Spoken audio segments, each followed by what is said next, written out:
Hola, ¿qué tal? Today's topic is reflexive verbs. Let's crack on. What is a reflexive verb? A reflexive verb is a verb where the actions goes back to the person doing it. So let's see an example, you will understand it much better. If I say I wash myself, the subject is I, the verb is wash, and the object is myself. Therefore, as the subject and the object is the same, is a reflexive verb. However, if I say I wash the car, the subject is I, the verb is wash, and the object is the car. Has nothing to do with me.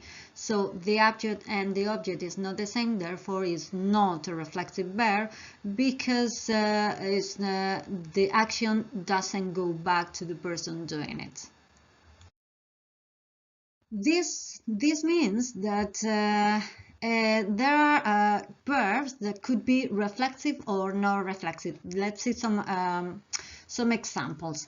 Like the previous one, I can wash a car is non-reflexive, or I can wash myself, which is it would be reflexive, or I can scratch my dog, non-reflexive, or I could scratch myself. Reflexive. Therefore, we can conclude that some verbs become reflexive when the action is done to oneself. The most important part of the reflexive verbs is the reflexive pronouns. Mete, se, nos, os, se. What are the meaning of these pronouns?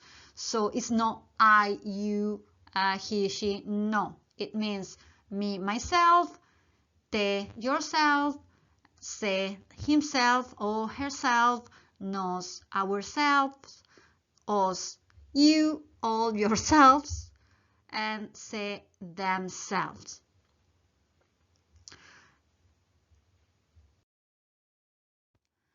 What is the process of conjugating a reflexive verb like?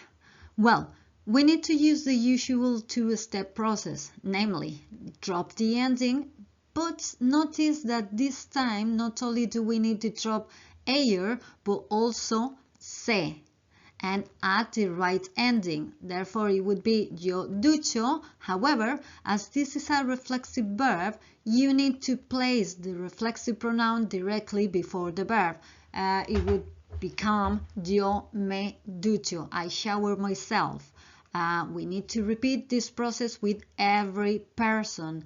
You shower yourself would be tu te duchas, drop the ending, conjugate the verb, and add this reflexive pronoun.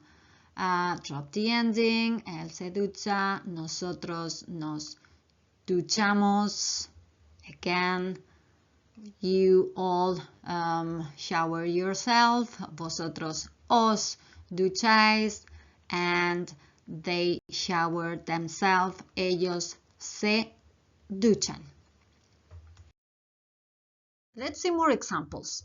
So, for example, levantarse. Again, the most important part is the reflexive pronoun. So, to say I wake up is me levanto, tú te levantas, él se levanta, nosotros nos levantamos, vosotros os levantáis, ellos se levantan. Remember that you can use the subject pronoun yo, tú, él, nosotros, vosotros, ellos, or you can omit it. For that reason, I put it in gray, not in black.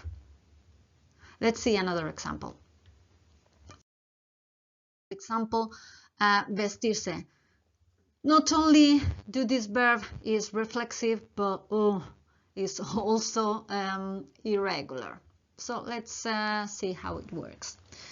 It would be yo me visto, because I have changed the stem to te vistes, él se viste, and then we don't change the stem. Remember, nosotros nos vestimos, os vestís. I haven't changed the stem, and then I need to change it again.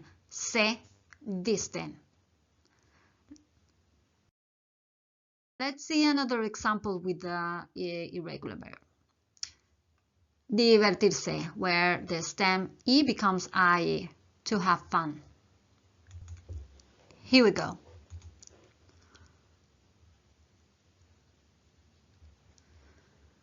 So it would be me divierto, I have changed the stem, te diviertes, se divierte, nos divertimos, I haven't changed it, os divertís, no change, and ellos se divierten. So, now let's review the uses. The first use is the one we already know, when the subject and the object are the same person, so I'm not going to stop here. Secondly, we use reflexive verbs to express emotional responses to something. In English, it's often expressed with to get plus a feeling, for example, to get angry.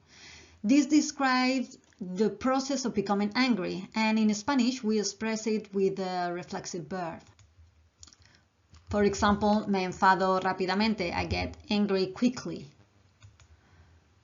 Sometimes Spanish speakers also turn regular verbs into reflexive ones, such as comer, comerse, or beber, beberse, because it sounds more natural or emphasize the action in our language.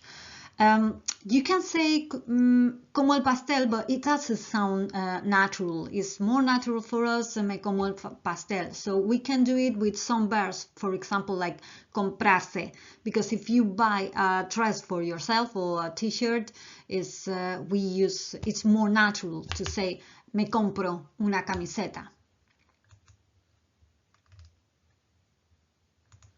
Also, we use the reflexive verbs for reciprocal verbs. In addition to reflexive verbs, there are also the reciprocal verbs, verbos recíprocos, and these are used to communicate an idea of each other, which means they only appear in the plural. So we can turn any verb into reflexive when means each other. For example, ayudar would become ayudarse, hablar, hablarse, to speak each other, to listen to each other would be escucharse, mirar, mirarse, to give each other, dar, darse. Finally, I'm going to include opinion verbs like gustar in this group, but it's not quite a reflexive verb. Therefore, we will study this in other video. And now I need to warn you about this. We can change the usual position of a reflexive pronoun when there are two verbs in a row. For example, we can see that we have two verbs in these examples. Me tengo que ir. You have to get dressed. Necesitas vestir. Or you can go to bed. Podéis acostar. Two verbs. So we are getting angry. Nos estamos enfadando. So, in this case, the reflexive pronoun can appear before the two verbs, me tengo que ir, or attached to the second one, tengo que irme, or te necesitas vestir, or we can put it at the end, but attached to the verb, te necesitas vestirte. Os podéis acostar o podéis acostaros, or finally nos estamos enfadando o estamos enfadándonos. Both forms are correct and mean exactly the same thing. Therefore, you can choose one of these two options. Me tengo que ir, tengo que irme. Te necesitas vestir, necesitas vestirte, both are correct.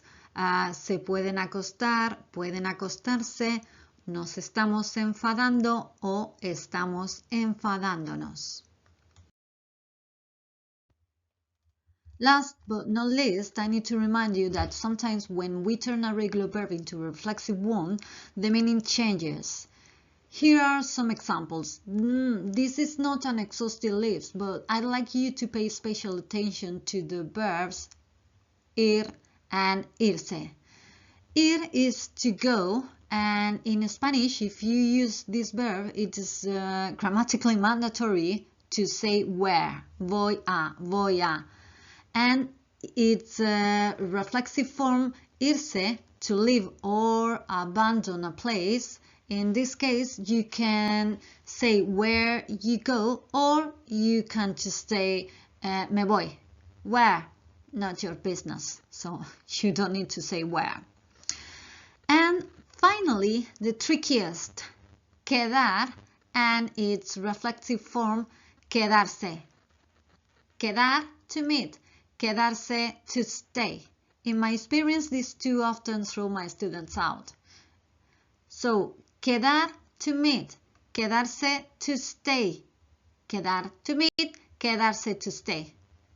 Even so, I'm sure that this is going to trick you. And that's it for reflexive verbs. See? Not so scary. Remember to subscribe for more videos. See you soon with more Spanish tips. Bye for now. Hasta luego.